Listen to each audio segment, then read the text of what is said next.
A essa altura, né, eu já acredito que todos tenham ciência dessa notícia, porém, se você não tem, ou se você já viu alguma coisa, fica aqui até o final, porque aqui vai ter informações muito importantes, tá?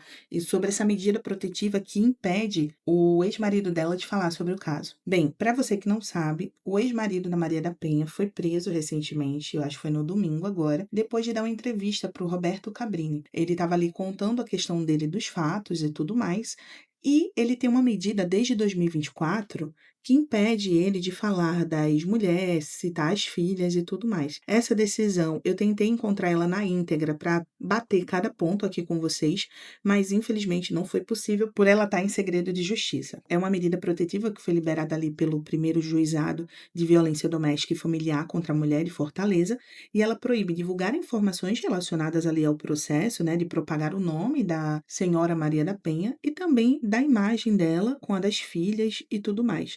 Ele não pode fazer isso em mídias sociais, aplicativos, enfim, nenhum ambiente virtual. Então, para prender ele, foi alegado o descumprimento dessa medida, dessa ordem, por causa da entrevista que ele deu, e foi isso que foi usado para fundamentar a prisão preventiva dele, que foi decretada e tudo mais. Eu vou analisar algumas questões específicas sobre isso, mas eu trouxe alguns vídeos para expor também a contradição dessa Maria da Penha. Gente, isso aqui é muito bizarro, principalmente no momento que a gente tem um filme sobre a Matsunaga que muda totalmente ali muitas coisas que estão dentro do processo e coloca ela como se fosse uma vítima de coisas que ela não é. Vou trazer um vídeo também com atualizações lá da denúncia que eu fiz do MP da Pink Pill, que a gente já tem mais informações sobre isso, só que aconteceu esse caso e eu precisei ali dar prioridade para ele essa semana. E vai ter mais coisas ainda essa semana, então eu peço que, por gentileza, você acompanhe o canal. Eu vou colocar aqui um vídeo, vai ter uma sequência. Para você que não conhece um pouco da história, eu vou trazer aqui esse primeiro vídeo do Alexandre Matutando RJ, que eu achei muito interessante, tá? Foi me enviado esse vídeo pelo LIP do Espectro Racional, e eu achei que isso aqui contextualiza muito bem para explicar inicialmente a Maria da Penha. É um vídeo super curto, depois eu vou trazer mais dois para vocês verem ela mesma se contradizendo. Só que antes, se você não me conhece, é novo aqui no canal, ou até mesmo se você já é da casa, olá, tudo bem do lado daí, tudo certinho? Eu me chamo Lai Oliveira e seja muito, muito bem-vindo ao meu Notório Mundo. Vamos assistir esse vídeo aqui. Cada dia que passa, mas eu tenho certeza que a gente está vivendo em 1984. E eles vivem de reescrever o passado, sabe? E ontem deram outro exemplo disso. O ex-marido da Maria da Penha, a Maria da Penha da lei, Marco Herédia, foi preso. Preso por violar medidas restritivas, blá, blá, blá, blá, blá. Ele não pode falar da Maria da Penha nem das filhas. E ele deu uma entrevista para a Record. Por que ele não pode falar delas? Ele pode até dar uma entrevista sem citar o nome delas, beleza? Beleza. Porque todo mundo acha que querer ouvir o lado do homem, que era o homem mais violento do mundo contra a mulher, aleijou a mulher, não sei o quê. Por que ele não pode falar? Se ele é um grande vilão, deixem ele falar. É que fez 20 anos da Maria da Penha. E o Cabrini ia fazer uma matéria sobre isso. Não deixaram a matéria pro ar. Não deixaram o homem falar. Ele foi preso. Preso não é a primeira vez. Mas eu sei por que aconteceu isso. Porque eu me lembro, tenho memória. A Maria da Penha, uma vez, foi no Fábio Porchat, no programa do Porchat. E a primeira pergunta que ele fez pra ela foi: então ele batia muito, na senhora espancava, a senhora não sei o quê. Ah, não, não, ele nunca me bateu, não. Aí ele: como é que é? Não, ele nunca me bateu, não. Mas e além disso, ah, não, era mais a versão ameaça verbal, violência psicológica. Ah, não, mas violência psicológica é violência e tal. E continuou por aí a entrevista. Eu falei: ué, peraí. Mas ela não ficou aleijada com o cara, deu porrada nela até aleijar ela? Então, toda história tem dois lados, mas não deixam ele contar a versão dele da história. E ele até hoje dá a mesma versão. O que aconteceu? Ele já explicou isso, preso e tal, ficou muitos anos preso esse homem por causa disso. Um bandido invadiu a casa deles, ele saiu na porrada com o bandido para proteger os dois, o bandido atirou e acertou ela ficou aleijada. Aí o bandido foi embora, beleza, ele levou ela para o hospital, ela nunca disse que foi ele que bateu nela. Ela sempre sustentou que foi o bandido que atirou. Só que quando ela estava internada, ela descobriu que ele estava traindo ela com outra mulher. Descobriu no celular dele que que ele estava traindo ela com outra mulher. Aí ela mudou a versão dela da história e inventou que ele tinha espancado ela, ou atirado nela, não sei, e ela ficou aleijada. E essa versão aí, os militantes pegaram para eles e se debruçaram em cima, fizeram palanque. Ela virou notícia, porque ela virou estrela e ela sustenta isso até hoje. Mas, na verdade, ao que tudo indica, foi um tiro do bandido que deixou ela aleijada. O marido só levou a culpa, o marido nunca bateu nela. Só que ele não pode contar a versão dele da história. Como a gente vive na época do pós-verdade, em 1984, Prenderam um cara ontem, que ele deu entrevista para Record pro Cabrini, sobre os 20 anos da Maria da Penha. A gente nunca vai poder saber a versão dele da história, porque não deixam.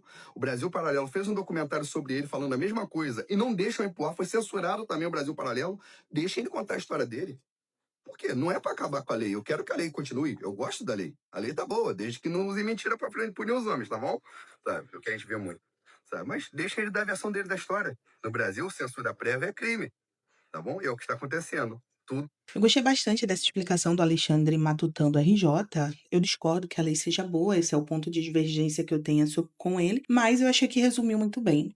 Agora a gente vai ver essa entrevista aqui no Fábio Porchat, só para a gente lembrar detalhes importantes, e logo em seguida eu vou mostrar essa que iniciou aqui o vídeo, né, que eu comecei a falar, que estava na tela, essa aqui do Ricardo Ventura, mostrando uma coisa interessante. Vamos escutar aqui a Maria da Penha, a própria Maria da Penha falando, porque ela pode, ele não. E o nascimento das nossas filhas lhe permitiu ser naturalizado brasileiro. Ah, verdade. E no momento em que isso aconteceu, eu não o reconheci mais. Aquela pessoa amável, companheira, prestativa, né? Transformou-se, tornou-se uma pessoa muito violenta. A primeira agressão foi o quê? As minhas agressões foram agressões psicológicas, certo? E psicológica, porque ele me diminuía e porque ele não me respeitava, né? Assim, ele era grosseiro demais, né? E achava defeito de tudo, e tudo eu era responsável, Tudo né? era culpa Toda a culpa era minha, né? E o pior é que minhas filhas eram maltratadas fisicamente, Uau. sabe? Inclusive, ele era grosseiro com as Mas crianças. chegava a bater. Chegava a bater, né?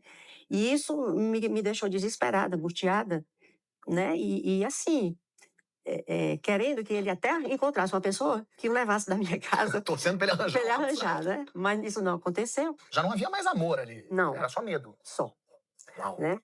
Então, É interessante, né, porque a gente vê aqui até a própria incompetência do Porchat. Você não induz uma pessoa para falar algo específico, você faz a pergunta, deixa em aberto e a pessoa responde. Ele é incompetente até para isso, um péssimo humorista e um péssimo entrevistador, tanto é que não foi para frente o programa dele. A gente vem agora para essa parte aqui do Ricardo Ventura.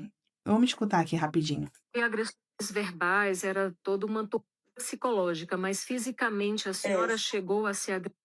As filhas da senhora também eram agredidas? não, fisicamente não. Uhum. Fisicamente, o Pronto. máximo que Então vamos lá, o que talvez acontece? eu- Então vamos lá, de novo, para quem acredita que é uma narrativa, que é uma historinha de um lado, historinha do outro, estamos aqui, viva a voz da Dona Maria da Penha, desmentindo as fake news. Dona Maria da Penha está desmentindo as fake news, tanto é que a repórter insistiu. Não, mas além da psicologia, além, ele não batia na senhora, não batia, porque a gente ouviu isso durante 40 anos, que ele batia nela, batia na filha, batia em todo mundo.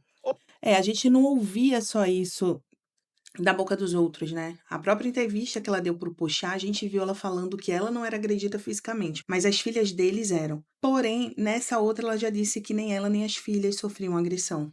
Ou seja, ela está mostrando para, inclusive, outras mulheres, outras pessoas, outros jornalistas, parem, cessem com essa fake news. A própria Maria da Penha está dizendo, Se eu não acreditar nela, se eu não acreditar nela, ela foi perguntada. E você deixou bem claro, ô Ventura. Então, ela está desmentindo uma fake news criada há 40 anos. Exatamente. Então, jornalistas, youtubers, esse pessoal, influencers, que fica martelando e martelando que ele era um agressor, que ele era um agressor, que deixou ela na cadeira de roda, que também batia nas filhas, a Dona Maria também está desmentindo uma grande fake news. Cara, isso pra mim, eu não sabia disso. Isso pra mim é novidade. A Maria da Penha desmentiu a grande farsa de que ela era agredida fisicamente pelo Heredia. Então, isso é novidade para o Não Minta Pra Mim, né, o Ricardo Ventura, mas não é novidade pra gente, porque quem já viu a entrevista do Porchat já vem batendo nisso há muito tempo. O próprio IDDH, o Paiva, Alexandre Paiva, ele já mostrou isso também anteriormente. Inclusive, tem um vídeo do Paiva ali que é muito interessante a gente ver, que é sobre a prisão mesmo da questão do Heredia, tá? Essa aqui.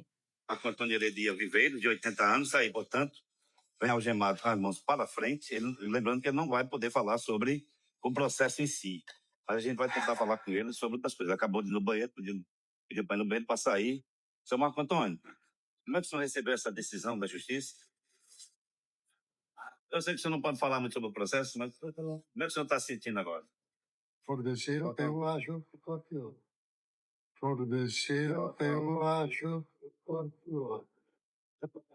Você já mora aqui há 10 anos, né? Natal? Mais. Muito mais. Isso. E o senhor está se sentindo como? O senhor esperava essa decisão? 43 anos depois. Olha, O senhor acredita que com essa audiência do custódio o senhor vai sair? Ele não vai ficar aqui, ó. O senhor Marco Antônio só vai aqui, tem 80 anos de idade. Como é que o senhor está se sentindo como ser humano agora, senhor Marco? Eu sei que o senhor não pode falar sobre outras coisas. vou falar. Está sendo difícil? Uma coisa não tem mais para ter não responder. Você não vai responder. Por que o senhor decidiu, então... O senhor não sabia que não podia dar entrevista, o senhor queria falar mais sobre o senhor, né? Aí o senhor descumpriu essa decisão e terminou assim. Não descobri nada. Mas O senhor falaria só sobre o senhor? Sobre como o senhor está se sentindo, está vivendo? O senhor Marco Antônio ele preferiu ficar em silêncio. Professor aposentado, tá?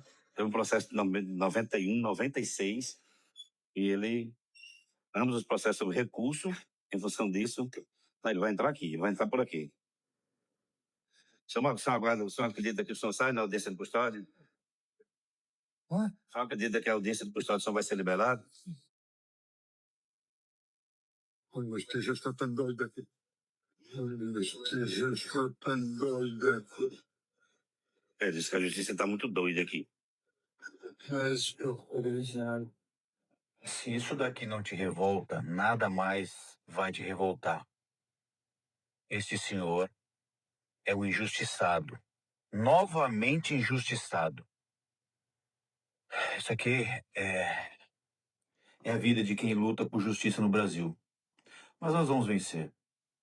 Comente Justiça por Herédia, não a censura e compartilhe esse vídeo. Um fato importante é que o próprio Paiva, ele ganhou a medida protetiva da senhora Maria da Penha, porque ele foi onde a senhora Maria da Penha morou há, sei lá, acho que foi 40 anos atrás com o Herédia, e foi perguntar sobre o Herédia lá. Como ele foi perguntar e a Maria da Penha morou na casa, na antiga casa e tudo mais, ela colocou na medida protetiva, né, na solicitação, como se ele fosse um perigo para ela. Então, até o próprio Paiva tem uma medida protetiva da Maria da Penha, da senhora Maria da Penha, o que é bizarro. Eu quero conversar com vocês sobre esse caso. Eu vou dar meus pontos aqui bem breves. A gente já viu bastante coisa que revoltou. Importante que vocês saibam que o IDDH, ele tá, o Instituto de Direito e Defesa dos Homens, ele tá no caso do Herédia para poder tá ajudando e dando suporte a ele, tá? Ele não tá desamparado, mas a gente, como sociedade, a gente precisa também fazer um levante, uma pressão popular, porque senão não vai ficar adiantando muita coisa, não. Feministas, elas são muito boas em fazer isso. Infelizmente, o nosso lado não é tão bom nisso. Porque a gente acha que não vai dar em nada. A gente, eu falo outras pessoas, porque eu não penso assim. Mas, normalmente, o lado de cá pensa que não vai dar em nada, que é uma bobeira e tudo mais. Enquanto isso, muitas pessoas se prejudicam, porque você tá aí do outro lado da tela, agindo que nem um inútil, ficando quieto no seu canto, sem pelo menos fazer um comentário, fazer uma pressão lá em algum deputado. Então, é muito importante a gente fazer isso. Ah, Elaine, você está me xingando, estou falando das pessoas que elas são passivas. Se você não é assim, se você se revolta com essa questão, se quando a gente pede para você assinar um abaixo-assinado eletrônico, você faz, quando a gente pede para você fazer um comentário, para ajudar a gente nessa pressão popular, você faz, parabéns, não é com você que eu tô falando. Tô falando com aquele outro derrotista que fica aí do outro lado. Vamos lá, tem um efeito, gente, eu já falei aqui no canal outras vezes, né? É o efeito da verdade ilusória. O que é isso? Ele é estudado pela psicologia cognitiva. É aquela questão de que quanto mais ali uma afirmação é repetida, maior é aquela tendência de ela parecer verdadeira, certo? Mesmo quando ela é uma coisa errada, quando a pessoa originalmente sabia que era uma mentira. O interessante é a gente fazer uma separação muito importante. Às vezes a galera pega esse efeito da verdade ilusória e acha que é como se a pessoa ouviu tantas vezes que ela foi convencida daquilo. Só que a questão da verdade, do efeito da verdade ilusória é mais sutil que isso. Por quê? Porque a repetição, ela aumenta a fluência do processamento. Quando a gente encontra ali novamente aquela informação, a nossa cabeça, né, o nosso cérebro, ele processa com mais facilidade. Então, essa familiaridade pode ser interpretada como um sinal de credibilidade. Então, na primeira vez, seu cérebro até questiona, pô, essa informação aí é verdade e tudo mais, você vai pensar um pouco sobre aquilo. Só que depois de você ouvir ali dezenas e dezenas de vezes a mesma coisa, você já ouve isso como algo mais familiar. Então, o cérebro ele pode cometer um erro de atribuição, tá? Isso me parece familiar, então logo, consequentemente, isso me parece verdadeiro. E a gente tem que tomar muito cuidado com essa questão do efeito da verdade ilusória, porque nem quando você tem um conhecimento prévio sobre algo em específico, aquilo vai te deixar imune a você sofrer esse efeito da verdade ilusória. Então, existem alguns experimentos que foram feitos, né, e tudo mais, que houve uma repetição aumentada ali com relação às coisas, a percepção da verdade daquelas pessoas, ela foi alterada. Então, mesmo a pessoa sabendo que aquilo não era verdade, em determinados pontos, elas começaram a questionar. Ou seja, elas tinham mais tendência a querer acreditar naquilo mesmo elas sabendo que aquilo não era verdade. E é interessante porque isso é muito usado em muitas narrativas, principalmente ali para ficar propagando desinformação. A própria Maria da Penha, ela já falou que não foi agredida, só que é uma repercussão em massa dizendo que ela foi agredida fisicamente pelo ex-marido dela, mesmo ela própria desmentindo. Existem entrevistas que já foram vinculadas por várias pessoas e ainda assim se propaga essa fake news. E interessante também é quando a gente leva para o caso de que ela mesma se contradiz. Por quê? Porque você não tem como ficar sustentando uma mentira por muito tempo. Você vai começar a se contradizer. A forma que um entrevistador faz uma pergunta e o outro, que no caso ali, por exemplo, do Pochá, você viu que foi uma questão induzida, então você tinha medo e tudo mais. Já na outra entrevistadora, ela fez uma pergunta direta, né? Você e suas filhas, e ela não fez a separação. Não, eu fui agredida verbalmente, mas minhas filhas foram fisicamente. Não. Ela respondeu que ninguém foi agredida. Os fatos começam a mudar.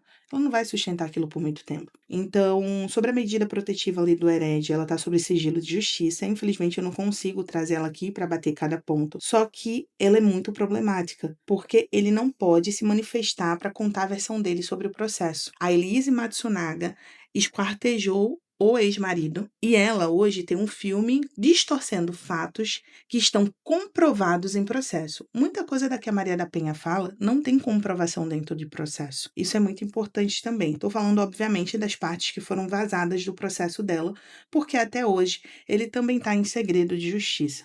Então, é muito difícil a gente poder mostrar uma inconsistência, um erro dentro de um processo, se a gente não consegue ter acesso integralmente a ele, tá? Aqui, no caso do Hered, a gente vê, que nem o Paiva falou, uma questão de censura mesmo. Agora, sou eu que estou falando. Aqui eu acredito fortemente numa questão muito séria de censura prévia. Por quê?